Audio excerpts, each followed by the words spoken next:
savez ce que c'est ça?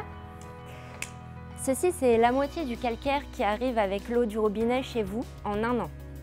La moitié seulement, donc c'est 12 kg, pas moins. Pas étonnant que ce soit le premier facteur d'insatisfaction des usagers. Et c'est pour ça que Suez étudie actuellement avec les collectivités sud-franciliennes la possibilité d'équiper les usines de production d'eau potable qui alimentent plus d'1 million d'habitants en un processus qui va permettre d'adoucir l'eau qui arrive peut-être chez vous. Mais Magali, quels sont les bénéfices économiques et environnementaux de la décarbonatation?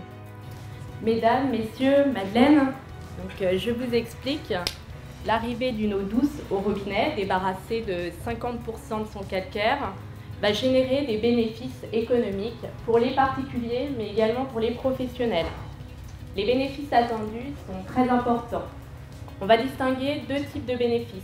Des bénéfices directs, qui vont être générés directement par l'arrivée d'une eau plus douce, donc sans calcaire, par exemple la diminution des surconsommations énergétiques liées aux tartes, ou encore le prolongement de la durée de vie des équipements électroménagers. Le deuxième type de bénéfice nécessite une action du consommateur.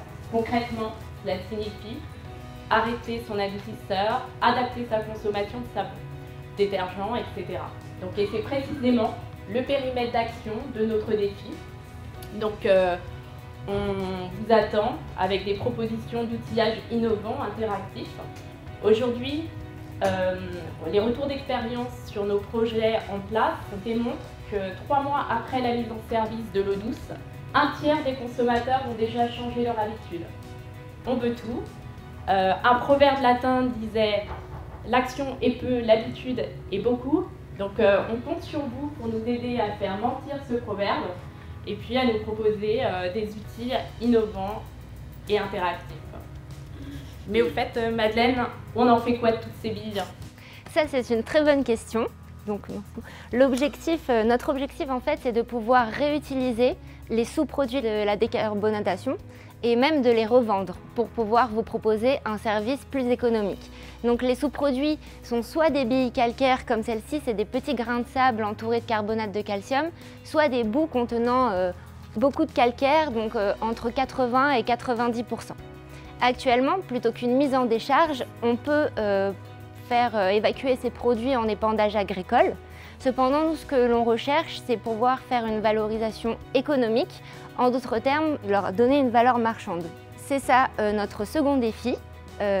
Au-delà du coup de cette valorisation qui est possible, il doit bien exister une solution innovante de valorisation économique de ces sous-produits localement, donc dans le périmètre de notre région, et qui s'inscrit dans le développement durable et l'économie circulaire. Que ce soit les faire valoriser en matériaux routiers ou alors pour la fabrication du ciment, mesdames, messieurs, on compte sur vous.